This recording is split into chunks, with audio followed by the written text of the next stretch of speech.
morning बच्चों, I am Sanjay Bhatnagar this side and I welcome you to my channel Economics by Sanjay Bhatnagar.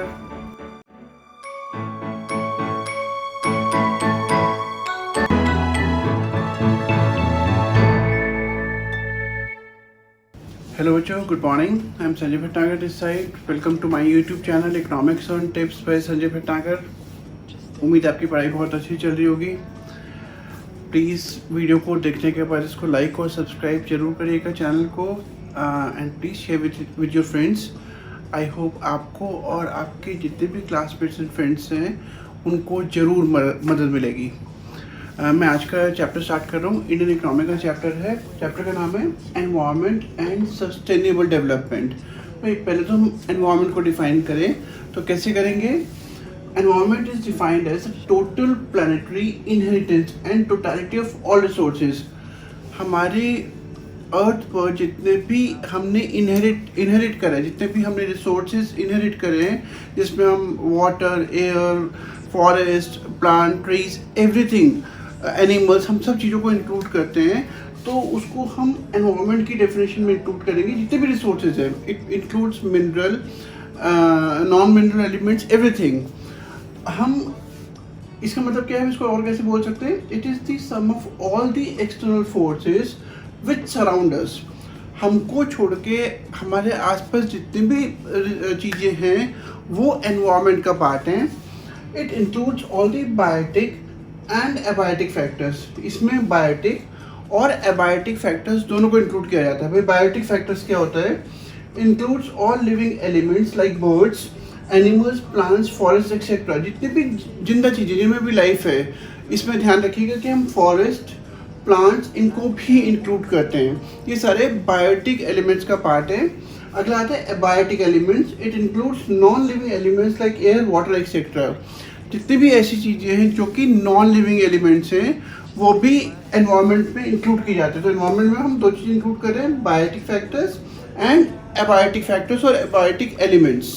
अभी हमने करा environment की definition. अब हम कर रहे हैं एनवायरनमेंट के फंक्शंस.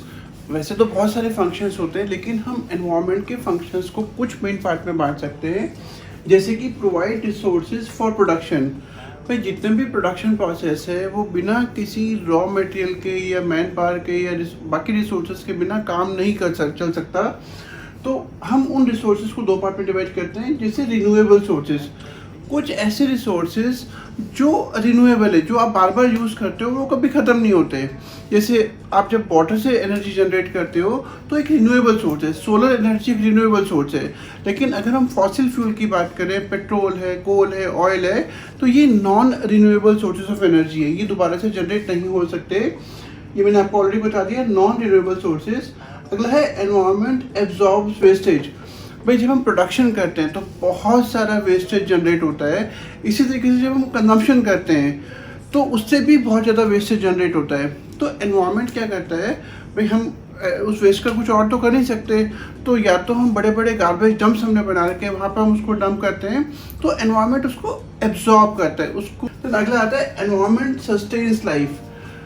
एनवायरनमेंट जैसे एयर है, वाटर है, ऐसे बहुत सारे रिसोर्सेज हैं. तो it is just because of this environment that all the living beings are able to survive and live a decent life. तो अगर environment नहीं होता, अगर breathable air नहीं होती या water नहीं होगा, तो obviously life के लिए sustain करना मुश्किल हो जाएगा.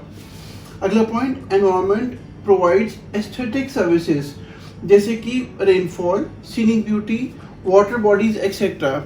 जब हम अपने आसपास देखते हैं, हम हिल स्टेशंस पे जाते हैं या हम ऐसी बहुत सारी जगहों पे जाते हैं, तो हमको वहाँ पे वाटरफॉल्स देखने को मिलते हैं, हमको वहाँ पे सीनिक ब्यूटी देखने को मिलती है, वहाँ पे हमारे को फॉरेस्ट देखने को मिलते हैं. तो ये हम किस फंक्शन में इंक्लूड करते हैं. Environment provides aesthetic services. Okay बच्चों, अभी हमने कहा कि एनवायरनमेंट के मेन फंक्शंस क्या होते हैं. अब ध्यान से सुनिएगा कि एनवायरनमेंट अपने उन सभी फंक्शन को तभी परफॉर्म कर पाएगा जब वो सारे के सारे जो फंक्शंस हैं वो एनवायरनमेंट की कैरिंग कैपेसिटी के अंदर होंगे. मैं आपको भी एक्सप्लेन करता हूँ कैरिंग कैपेसिटी क्या होता है. तो environment is able to perform its functions without any interruptions as long as demand on these functions is within the carrying capacity. मतलब जितने भी रिसोर्सेज हम यूज़ कर रहे हैं या जितना भी वेस्ट हम जनरेट कर रहे हैं जो कि एनवायरनमेंट को एब्जॉर्ब करना है, अगर हम इस तरीके से रिसोर्सेज को यूज़ कर रहे हैं, वेस्ट जनरेट कर रहे हैं कि एनवायरनमेंट उसको सपोर्ट कर सकता है, तो हम बोलेंगे कि अभी तक ये एनवायरनमेंट की कैरिंग कैपेसिटी के अंदर है। सपोज हमने बहुत ज़्यादा वेस्ट जनरेट करना स्टार्ट कर दिया या हमने बहुत ज़्यादा रिसोर्सेज को यूज़ करना स्टार्ट कर दिया, तो एनवायरनमेंट सस्टेन नहीं कर पाएगा, एनवायरमेंटल इम्बैलेंसेस होने स्टार्ट हो जाएंगे और प्रॉब्लम हो जाएगी। तो अब ये हम बात करें कैरिंग कैपेसिटी। कैरिंग कैपेसिटी होता क्या है भाई? मेनली कैरिंग कैपेसिटी में हम दो चीज़ें इंक्लूड करते हैं। पहला, resource extraction should be below the rate of resource generation. हम जितने भी रिसोर्सेज जनरेट कर रहे हैं, रिसोर्सेज एक्सट्रैक्ट कर रहे हैं, वो रिसोर्सेज जनरेशन की स्पीड से कम होना चाहिए। मैं आपको ऐसे एग्जांपल देता हूँ कि सपोज मैं इनकम पॉइंट ऑफ व्यू से एग्जांपल देता हूँ कि सपोज हमने 100 रुपये कमाए, खर्च कर दिए 200 रुपये, तो ये हमारी कैरिंग कैपेसिटी के बाहर की बात है और हम इसको अफोर्ड नहीं कर पाएंगे and over a period of time हम डेट में फंस जाएंगे। सिमिलरली एनवायरनमेंट में भी यही सिचुएशन है कि हम जितने भी रिसोर्सेज को जनरेट करते हैं, हम जितने भी रिसोर्सेज को निकालते हैं, तो जो निकालने की स्पीड है वो रिसोर्स के जनरेशन की स्पीड से कम होनी चाहिए, तभी एनवायरनमेंट सस्टेन कर पाएगा। दूसरा point, generation of waste should remain within the absorption capacity of the environment. इससे पहले जब हम फंक्शंस कर रहे थे तो हमने कहा था कि जो हम वेस्ट जनरेट करते हैं, ऑब्वियसली हम कहीं ना कहीं एनवायरनमेंट पे डंप करते हैं, हम लैंड फिल्स बनाते हैं, हम गार्बेज डंप्स बनाते हैं, जिससे कि हम उस वेस्ट को बरी कर सकें, दबा सकें। लेकिन अगर हम इतना वेस्ट जनरेट करना स्टार्ट कर देंगे जो कि एनवायरनमेंट के लिए एब्जॉर्ब करना मुश्किल है, तो एक एनवायरमेंटल प्रॉब्लम होनी स्टार्ट हो जाएगी। और अगर एनवायरनमेंट उन सभी फंक्शंस को परफॉर्म नहीं कर पाया तो होगा क्या कि इट में लीड टू एनवायरमेंटल क्राइसिस। एक ऐसी सिचुएशन आ जाएगी जहाँ पे एक एनवायरमेंट क्राइसिस हो जाएगा और पूरे वर्ल्ड की जितने भी लोग हैं या वर्ल्ड गवर्नमेंट्स हैं, उनको बहुत इंपॉर्टेंट स्टेप्स उठाने पड़ेंगे, in some of the cases very urgent steps, to control और to deal with that environment crisis. Okay बच्चे, जो नेक्स्ट क्वेश्चन हमारे सामने आता है वो आता है एनवायरमेंटल क्राइसिस का। एनवायरमेंटल क्राइसिस अभी हम डिस्कस किया था पिछली क्लास में। एनवायरमेंटल क्राइसिस के मेन रीजंस क्या क्या होते हैं? तो भाई सबसे पहले जो पॉइंट है वो आता है population explosion and industrial revolution. आप सबको पता होगा कि हमारी कंट्री में या जितनी भी दुनिया है उसमें जितनी भी बड़ी बड़ी कंट्रीज हैं, स्पेशली इंडिया एंड चाइना, वहाँ पे पॉपुलेशन का बहुत ज़बरदस्त एक्सप्लोजन हुआ। एक्सप्लोजन का मतलब है बहुत तेज़ी से बढ़ी है। स्पेशली पिछले 60-70 सालों में पॉपुलेशन के बढ़ने की स्पीड बहुत ज़्यादा तेज़ी से बढ़ी है, जिसकी वजह से जो नेचुरल रिसोर्सेज हैं उन पे बहुत ज़्यादा प्रेशर पड़ा है, बहुत ज़्यादा उनका यूसेज बढ़ गया है। भाई हमने ये पहले टॉपिक पढ़ा हुआ है कि अगर हम एनवायरनमेंट में रिसोर्सेज को रिप्लेनिश रिकवर करने का मौका नहीं देते और हम लगातार रिसोर्सेज को यूज़ करते रहेंगे तो प्रॉब्लम होनी स्टार्ट हो जाएगी और एक इकोलॉजिकल इम्बैलेंस होना स्टार्ट हो जाएगा। इसमें एक पॉइंट और है इंडस्ट्रियल रेवोल्यूशन। इंडस्ट्रियल रेवोल्यूशन में सीधी सी बात है कि जहाँ पर बहुत ज़्यादा फैक्ट्रीज और इस तरह की चीज़ें सेटअप हो जाए, केमिकल्स का, रिसोर्सेज का बहुत ज़बरदस्त तरीके से यूसेज होना स्टार्ट हो जाए, क्योंकि हर कंट्री इंडस्ट्रियल रेवोल्यूशन पे फोकस कर रही है अपने यहाँ के डेवलपमेंट प्रोसेस को तेज करने के लिए। तो इससे अगेन क्या होता है कि जो भी रिसोर्सेज हैं जो ऑलरेडी बहुत लिमिटेड हैं उन पे बहुत अनड्यू प्रेशर पड़ता है और एनवायरमेंटल प्रॉब्लम होने के चांसेस होते हैं, इकोलॉजिकल इम्बैलेंसेस होने के चांसेस होते हैं।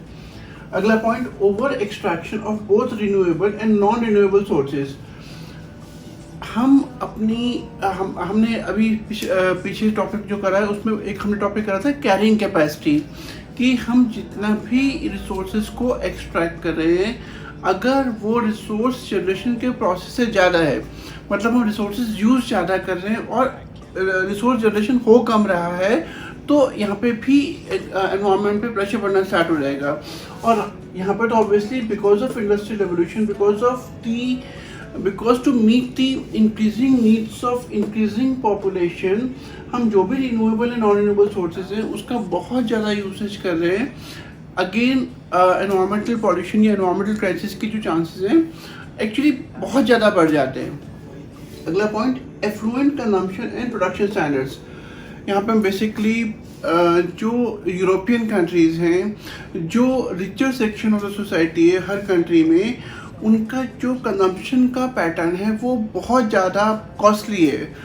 जब बहुत ज़्यादा कॉस्टली का मतलब है कि अगर एक मिडिल क्लास या लोअर इनकम ग्रुप अपने कंजम्पशन पे कम पैसा खर्च करता है, तो जो रिचर सेक्शन है, जो जिनका इसको हम कई जगह पे ऐसे ही बोलते हैं कार्बन फुटप्रिंट, मतलब कि वो अपने लिविंग स्टैंडर्ड को मेंटेन करने के लिए जो भी चीज़ों को यूज़ करते हैं, उन चीज़ों के प्रोडक्शन में बहुत ज़्यादा रिसोर्सेज खर्च होते हैं, और again putting an undue pressure on the natural resources, especially when a very big part of the population remains underprivileged or not in a position to utilize the resources which are generally available to them.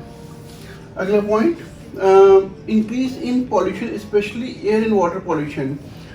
भाई इस industrial revolution की वजह से या population exposure की वजह से, क्योंकि पॉपुलेशन बहुत तेज़ी से बढ़ रही है, मशीनों का यूज़ बहुत तेज़ी से बढ़ रहा है, तो उसकी वजह से जो पॉल्यूशन लेवल है वो बहुत तेज़ी से बढ़ रहा है।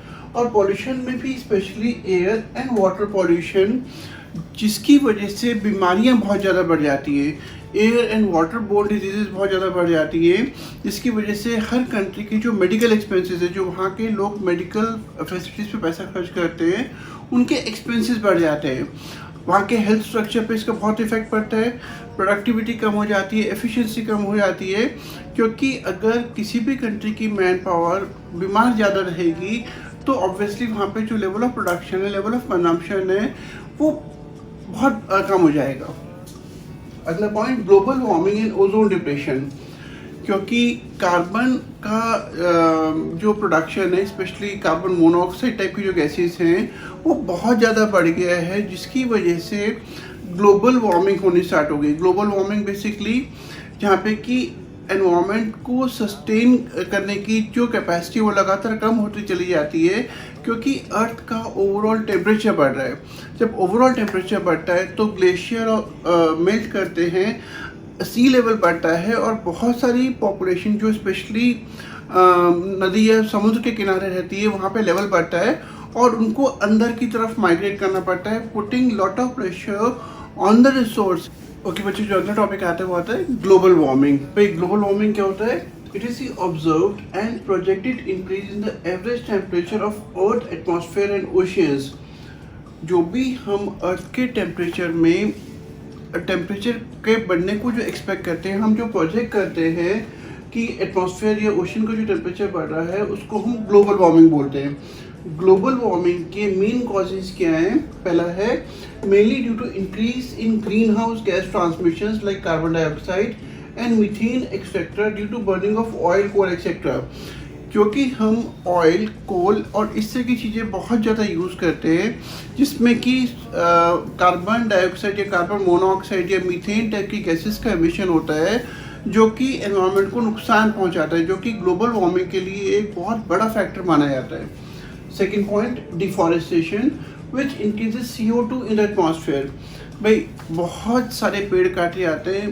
पेड़, आपको पता होगा कि पेड़ CO2 को इनहेल करते हैं और ऑक्सीजन को रिलीज करते हैं, लेकिन अगर बहुत ज़्यादा पेड़ काटे जाएंगे तो जो CO2 वो जो इनहेल करते हैं, जो यूज़ करते हैं, उसका यूसेज, वो उसकी जो प्रेजेंस है वो एटमॉस्फेयर में बढ़नी स्टार्ट हो जाएगी, क्योंकि अब जो नंबर ऑफ ट्रीज है वो कंपैरेटिवली कम हो गए।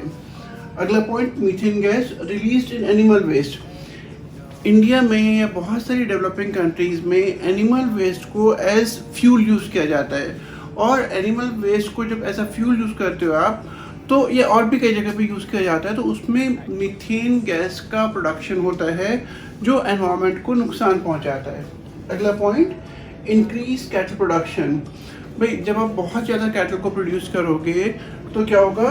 विच contributes to deforestation, methane production etcetera. क्योंकि एनिमल वेस्ट ज़्यादा जनरेट होगा, क्योंकि एनिमल्स को खाना खिलाने के लिए पेड़ या पौधे इनको काटा जाएगा तो डिफॉरेस्टेशन होगा। और ये सारे के सारे फैक्टर्स कहीं ना कहीं ग्लोबल वार्मिंग के को कंट्रीब्यूट करते हैं, और इनकी वजह से कार्बन डाइऑक्साइड, कार्बन मोनोऑक्साइड, ये मीथेन टाइप की गैसेस का रिलीज ज़्यादा होता है, जिससे कि ग्लोबल वार्मिंग होती है। ओके बच्चे, जो नेक्स्ट क्वेश्चन आता है वो आता है, what are the main effects of global warming. Global warming का अर्थ पर क्या इफेक्ट पड़ता है, लोगों पे क्या इफेक्ट पड़ता है। तो सबसे पहला पॉइंट है steep rise in sea level and coastal flooding. भाई जब ग्लोबल वार्मिंग होगी, अर्थ का टेम्परेचर बढ़ेगा, तो जितने भी ग्लेशियर हैं या ऐसी जितनी भी जगह जहाँ पे जैसे अंटार्कटिक है, आर्कटिक है, जहाँ पे कि आइस बहुत ज़्यादा वॉल्यूम में मिलती है, वो मेल्ट होना स्टार्ट हो जाएगी। जब वो मेल्ट होना स्टार्ट हो जाएगी तो जो सी है, जो ओशियंस है, उसमें पानी का लेवल बढ़ना स्टार्ट हो जाएगा। और ऐसे बहुत सारे एरियाज़ जो कोस्टल एरियाज़ में लोकेटेड हैं, या ऐसी बहुत सारी पॉपुलेशन जो कोस्टल एरियाज़ में रहती है, वहाँ पे फ्लड आने स्टार्ट हो जाएंगे, और उस पॉपुलेशन को वहाँ पे नुकसान होगा। बहुत सारी पॉपुलेशन को माइग्रेट करना पड़ेगा इनलैंड एरिया की वजह से, एरियाज़ की तरफ, putting lot of pressure on inland resources. अगला point, hurricanes and tropical storms are likely to be more stronger. अगर ग्लोबल वार्मिंग होती है तो जो हरिकेन्स हैं और जो ट्रॉपिकल स्टॉर्म्स है, जो तूफान आते हैं, वो और ज़्यादा स्ट्रॉन्ग हो जाएंगे, तो प्रॉपर्टी का, लाइफ का और ज़्यादा नुकसान होने के चांसेस हैं। Third point, increase in tropical diseases like malaria, cholera, dengue, chikungunya etcetera. ऐसी बहुत सारी बीमारियां हैं जो ग्लोबल वार्मिंग की वजह से हो सकती हैं, जैसे कि डेंगू, जैसे चिकनगुनिया, जैसे कॉलरा, जैसे मलेरिया।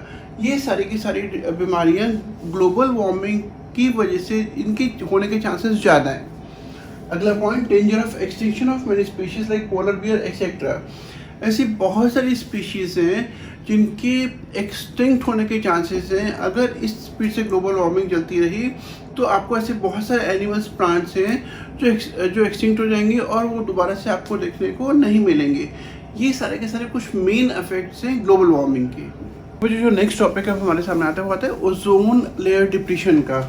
भाई बेसिकली हो क्या रहा है कि जो हमारी ओजोन लेयर है, वो लगातार उसका वो डिस्ट्रॉय होती जा रही है, वो ख़त्म होती जा रही है। क्यों ख़त्म होती जा रही है? क्योंकि हवा में, स्पेशली ओजोन लेयर में, बहुत सारे कार्बन फ्लोरोकार्बन, CFCs कहते हैं, जो बेसिकली क्लोरीन या इस तरह की गैसेस की वजह से रिलीज़ होते हैं। तो जब ये गैसेस रिलीज़ होती हैं तो जो ओजोन लेयर है उसको लगातार नुकसान पहुंचता है, और ओजोन में एक बहुत बड़ा होल बन गया था, जो अब साइंटिस्ट ने after a period of few 10-15 years, after taking lot of steps, they have successfully succeeded in reducing the hole. Main जो इसका जो रीज़न है वो है due to release of cooling substances used in ACs, refrigerators etcetera. भाई हमारे घर में जो भी एयर कंडीशनर्स या फ्रिज या रेफ्रिजरेटर्स वगैरह है, उसमें गैस यूज़ होती है। उस गैस का मेन पर्पज़ क्या होता है कि वो ठंडा करे। जैसे AC जो फ्रिज की गैस है वो ठंडा करने के काम में आती है, लेकिन वो जो गैस यूज़ की जाती है वो बेसिकली एनवायरनमेंट को नुकसान पहुंचाती है, ओजोन लेयर को नुकसान पहुंचाती है। दूसरा point, chemicals used in fire extinguishers. Fire extinguishers में कुछ खास टाइप के केमिकल्स यूज़ किए जाते हैं जो अगर एटमॉस्फेयर में रिलीज़ होते हैं तो वो हमारे एटमॉस्फेयर को नुकसान पहुंचाते हैं, वो हमारी ओजोन लेयर को नुकसान पहुंचाते हैं, और जिसकी वजह से अर्थ की जो वार्मिंग, जिसको हम ग्लोबल वार्मिंग बोलते हैं, वो बढ़नी स्टार्ट हो जाती है। पानी का लेवल सी ओशन में बढ़ना स्टार्ट हो जाता है, और उसके बहुत सारे नेगेटिव इम्पैक्ट पड़ते हैं, स्पेशली जो कोस्टल एरियाज़ में पॉपुलेशन है उस पर। ओजोन लेयर के डिप्रेशन के बारे में भी हमने पढ़ा। अब जो ओजोन लेयर के डिप्रेशन से अर्थ पे, यहाँ पे जो लिविंग ऑर्गेनिजम्स है उस पर कैसे इफेक्ट पड़ता है, तो सबसे पहला पॉइंट आता है, पहले मैं आपको बता देता हूँ कि कैसे। जब ओजोन डिप्लीट करती है तो it results into more ultra violet rays in the earth atmosphere which is responsible for. जब ओजोन डिप्लीट करती है तो अर्थ में जो अल्ट्रा वायलेट रेज हैं वो बढ़ जाती हैं। जब वो बढ़ जाती हैं तो वो रिस्पॉन्सिबल होती हैं skin cancer among human beings.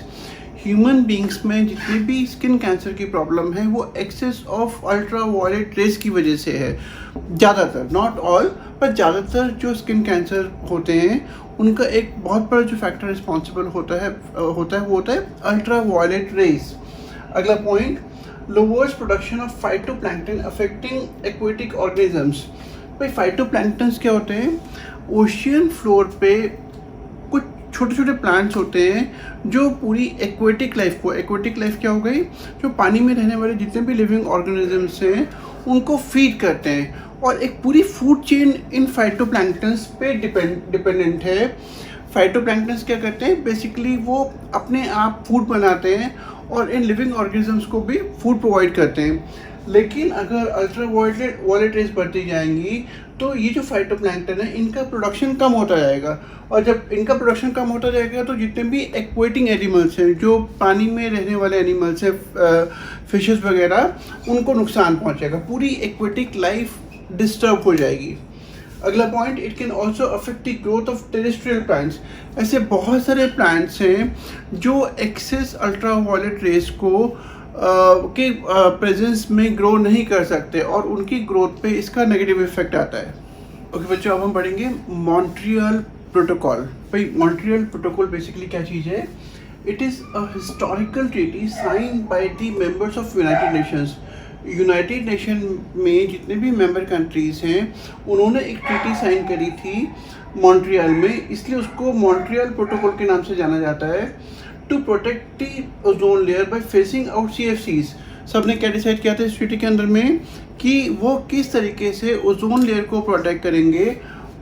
Face में वो क्या करेंगे, धीरे धीरे करके जो कार्बन फ्लोरोकार्बन गैसेस हैं उनको धीरे धीरे उसका यूसेज कम करना स्टार्ट कर देंगे फेसेस में, जिसकी वजह से ओजोन डिप्लेशन का जो एक मेन बहुत इंपॉर्टेंट फैक्टर है CFC, वो ख़त्म हो जाएगा। जब ये फैक्टर ही ख़त्म हो जाएगा तो ऑटोमेटिकली ओजोन के रिकवरी प्रोसेस में आसानी हो जाएगी। इसका जो सेकंड पॉइंट है वो है, under this all the member countries have agreed to stop the production and consumption of CFCs in a time bound manner. United Nations में जितने भी कंट्रीज हैं उन्होंने इस प्रोटोकॉल के अंडर में ये डिसाइड करा कि धीरे धीरे करके वो कार्बन फ्लोरोकार्बन CFCs गैसेस के प्रोडक्शन को और कंजम्पशन को टाइम बाउंड मैनर में ख़त्म कर देंगे, उसका यूसेज ख़त्म कर देंगे। अगला point, India has signed the treaty along with its London amendment in year 1992। India ने 1992 में इस ट्रीटी को साइन किया था। अगला point, it has significantly reduced the burden of CFC in stratosphere and helped in ozone recovery। इसके बाद क्योंकि सारी कंट्रीज़ ने इसमें स्टेप उठाए, ओजोन CFCs गैसेस को यूज़ करने के लिए उन्होंने बहुत सारे ऐसे स्टेप्स उठाए कि उसका यूसेज कम हो जाए, तो इससे ओजोन लेयर की जो रिकवरी थी उसमें काफ़ी हेल्प मिली, और जो CFC थी उसका स्ट्रेटोस्फेयर में जो प्रेजेंस थी वो पहले से काफ़ी कम हो गई। मतलब ओजोन रिकवरी का जो प्रोसेस था वो काफ़ी तेज हो गया।